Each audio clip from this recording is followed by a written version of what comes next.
Good morning everyone, कैसे हैं आप लोग बच्चों। तो अब लाइट में ही आगे बात करते हैं मिरर्स की। बहुत इंपॉर्टेंट सारे के सारे टॉपिक्स है बेटा इस चैप्टर के, तो आप कोई भी टॉपिक स्किप नहीं कर सकते, ठीक है। तो मिरर सिंपल वर्ड में आप क्या समझते हो, व्हाट इज मिरर? चलिए बताइए आप में से कोई, मिरर क्या होता है? कि ऐसा हाईली पॉलिश सरफेस, कोई भी पॉलिश सरफेस आपने देखा होगा ना, घर में जो मिरर होता है उसके बैक साइड में पॉलिश सरफेस होता है। तो पॉलिश सरफेस होगा, पॉलिश होगा तो स्मूथ भी होता है। तो हाईली पॉलिश्ड स्मूथ सरफेस जो क्या कर सकता है, capable of reflecting light rays. तो ऐसे सरफेस को हम क्या कह देते हैं, मिरर कह देते हैं बच्चों। दो टाइप के मिरर होते हैं, एक होता है प्लेन मिरर और एक होते हैं स्फेरिकल मिरर्स। स्फेरिकल मिरर में भी there are two types, convex and concave mirrors. तो अब इन्हीं के बारे में हम बात करेंगे। मिरर क्या होता है आपको बता दिया मैंने, टाइप्स इसके डिस्कस करेंगे, और इन मिरर्स के डिफरेंट टाइप के मिरर्स के यूजेस क्या है बच्चों। तो फर्स्ट थिंग फर्स्ट, एक ऐसा पॉलिश सरफेस जो लाइट को रिफ्लेक्ट कर देता है, जो भी इस पे इंसिडेंट हो रही है। तो ये इंसिडेंट लाइट रे है, ये जो सरफेस है यहाँ पे पॉइंट पी आपको दिखाई दे रहा है, तो ये पॉलिश सरफेस है, स्मूथ सरफेस है, और ये जो लाइट रे इस पे गिर रही है इसको रिफ्लेक्ट कर देता है। Clear to everyone? बात समझ में आ गई? दोनों टाइप मैंने आपको बता दिए, plane and spherical mirror. Spherical mirror में भी दो टाइप हो जाएंगे, कॉन्वेक्स एंड कॉनकेव मिरर।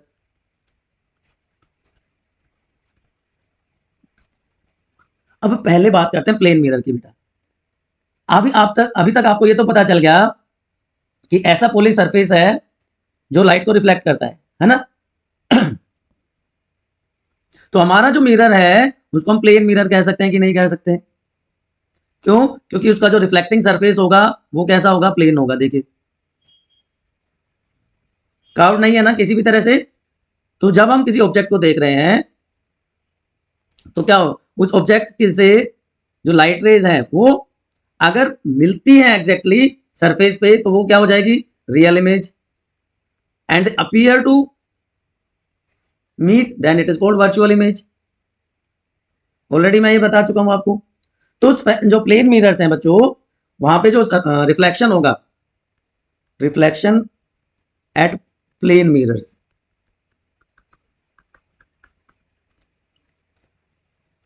तो उसकी कुछ कंडीशंस होती हैं। पहली कंडीशन जो होगी ना बेटा वो ये होगी कि इमेज हमेशा इरेक्ट बनेगी, वर्चुअल बनेगी और सेम साइज की बनेगी, and at the same distance behind the mirror. जितना आगे हम हैं उतना ही पीछे। आपने देखा होगा ना, मिरर में आप आगे जाते हो या पीछे जाते हो तो आपकी जो इमेज है वो भी चेंज होती रहती है। Clear to everyone? दूसरा कि जो इमेज फॉर्मेशन होती है प्लेन मिरर में वो फ्रंट बैक रिवर्सल है।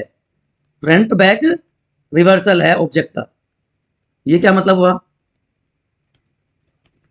कि मान लीजिए मैंने ये लिखा हुआ है, ये वर्ड है, और ये हमारा प्लेन मिरर है, तो आपको ये कैसे दिखाई देगा? तो ये क्या हो गया, जो फ्रंट है उसका बैक रिवर्सल है, राइट। कि लेफ्ट हैंडेड ऑब्जेक्ट जो है वो राइट हैंडेड दिखाई देता है, और राइट हैंडेड जो ऑब्जेक्ट है वो लेफ्ट हैंडेड दिखाई देता है, और इसी को कहते हैं लेटरल इन्वर्जन। बताऊंगा आगे, this is known as lateral inversion. बात समझ आ गई? कोई कंफ्यूजन, कोई समस्या, कोई इफ बट, कोई किंतु परंतु?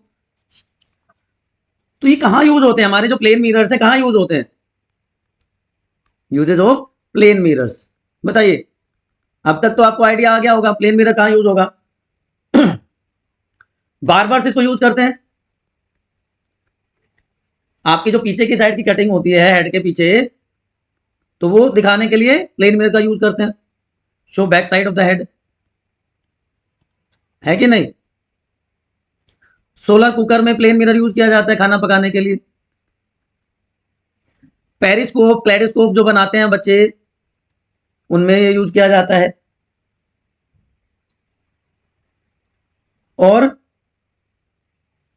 आर्मी पर्सनल जो हैं, स्काउट्स जो हैं, वो सिग्नलिंग के लिए इसको यूज करते हैं। ठीक है बेटा, तो ये सारे कुछ यूजेस होते हैं हमारे प्लेन मिरर्स के। और भी बहुत सारे यूजेस हो सकते हैं, बट मेन जो थे मैंने आपको वो बता दिए। ठीक है, यहां तो कोई समस्या है किसी को? बोलो, अदरवाइज आगे चलते हैं। तो अभी तक जो मैंने आपको बताया, एक बार उसको मैं समराइज कर देता हूं 1 मिनट में, कि इमेज हमेशा वर्चुअल इरेक्ट बनेगी, equal to size of the object बनेगी। डिस्टेंस जो है इमेज और मिरर के बीच में इक्वल होगी, distance between object and mirror. और लेटरली इन्वर्टेड इमेज बनती है, left hand side right hand दिखती है, right hand side left hand side दिखती है। और इसी को हम क्या कहते हैं? लेटरल इन्वर्जन कहते हैं, कि जहां पे left side of the object seems to be the right and right side seems to be the left side. और इसीलिए आपने हमेशा देखा होगा एम्बुलेंस वर्ड जो है उल्टा लिखा होता है एम्बुलेंस पे। क्यों? क्योंकि जब मिरर में, प्लेन मिरर में जब देखेगा कोई दूसरा व्हीकल वाला, तो उसको वो सीधा दिखाई देगा, जिससे वो उसको रिकॉग्नाइज करके उसको रास्ता दे देता है। ठीक है, आप अपनी इमेज देखते हो तो ऐसा नहीं लगता कि कोई तुम्हारा ट्विन खड़ा है सामने, क्योंकि वो आइडेंटिकल इमेज होती है। और इस फिनोमिनन को कहते हैं लेटरल इन्वर्जन। ये यूजेस मैंने बताया, आपका जो घरों में देखने के लिए मिरर होता है, क्लेडोस्कोप में स्काउट और आर्मी पर्सनल यूज करते हैं सिग्नलिंग के लिए। अब बात करते हैं स्फेरिकल मिरर्स की। प्लेन मिरर्स में इतना ही कुछ है। अब ऐसा रिफ्लेक्टिंग सरफेस मिरर का जो या तो अंदर की साइड कर्व हो या बाहर की साइड कर्व्ड हो, उसको हम कह देते हैं spherical mirror.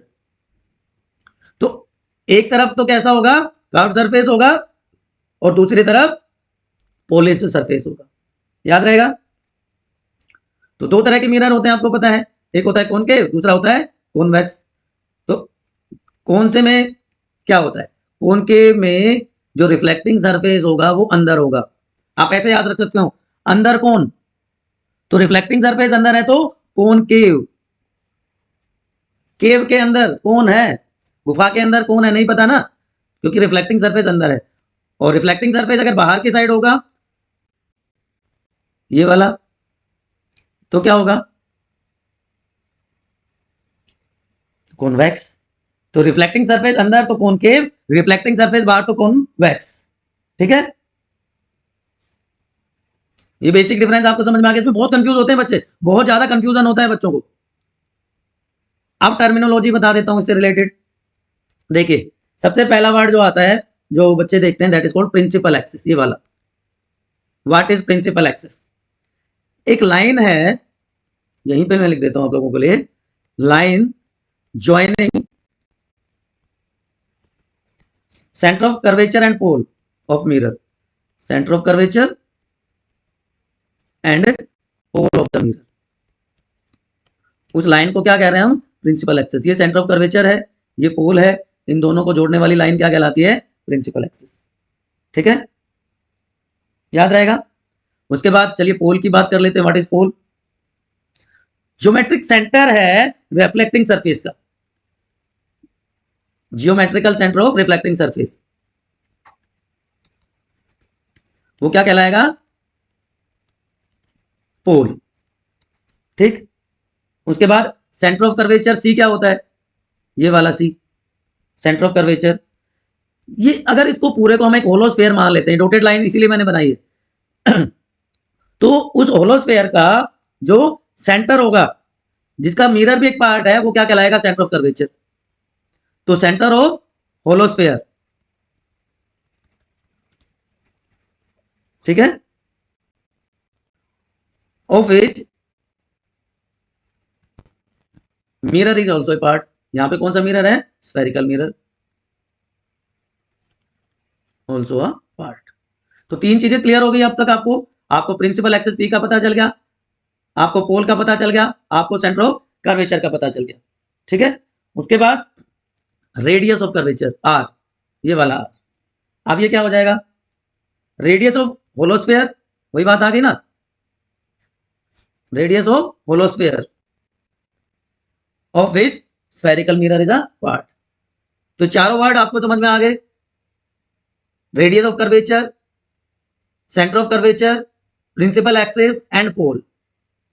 Clear to everyone? कोई किंतु परंतु बट नहीं होना चाहिए। आगे चलें, एक छोटा सा वर्ड और बताता हूं आपको बेटा,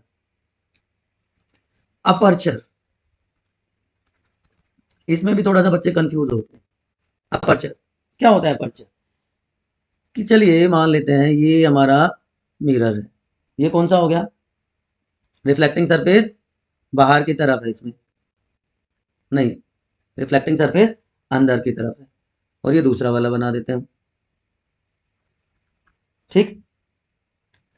तो अपर्चर क्या होता है? इफेक्टिव डायमीटर, ये वाला पूरा एरिया तो क्या कहलाएगा? Aperture. Effective diameter of the light reflecting area of the mirror, जहां से लाइट रिफ्लेक्ट होकर आ रही है उसका जो पूरा डायमीटर है वो क्या कहलाता है? अपर्चर। ठीक है, चलिए तो ये मैंने बता दिया आपको।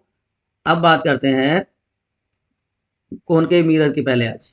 तो ऐसा मिरर जिसका रिफ्लेक्टिंग सरफेस अंदर की तरफ होता है, गुफा के अंदर, केव के अंदर कोन, आपको याद रखना है, केव में कोन अंदर, ठीक है, याद रह जाएगा।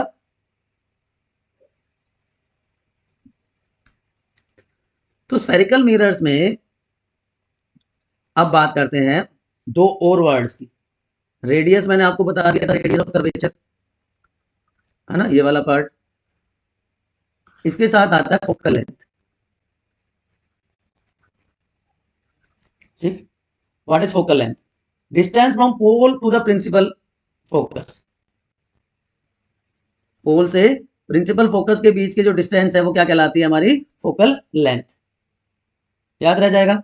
तो जो फोकल लेंथ है वो बच्चों हाफ होती है रेडियस ऑफ कर्वेचर के, half of radius of curvature. और ना तो मीडियम पे डिपेंड करती, मिरर के नेचर पे डिपेंड वो नहीं करती, याद रहेगा। तो स्फेरिकल मिरर में फोकल लेंथ क्या है? It is the distance between, distance from pole, ये वाला part, P to the principal axis, ठीक। वो लाइन जो जोड़ती है उन दोनों के बीच का जो डिस्टेंस है that is called focal length, और आर का हाफ हो जाती है। चलिए अब कुछ रूल्स हैं बेटा, उनकी बात कर लेते हैं कि जो कॉनकेव मिरर में इमेज फॉर्मेशन होगी उसके लिए कौन कौन से रूल होते हैं। तो सबसे पहला रूल ये है कि अगर कोई लाइट रे पैरेलल है, अगर कोई लाइट रे पैरेलल है टू द प्रिंसिपल एक्सिस, ये प्रिंसिपल एक्सिस है,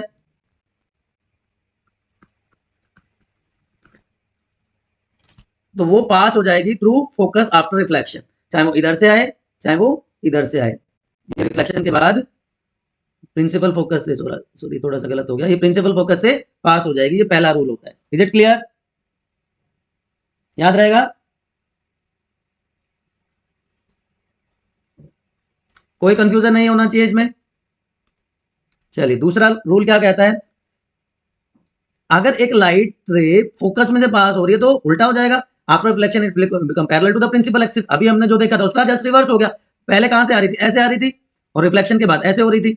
अब क्या है? इधर से आ रही है, फोकस में से पास हो रही है, तो रिफ्लेक्शन के बाद पैरेलल हो जाएगी प्रिंसिपल एक्सिस के। ये भी क्लियर होगी बात।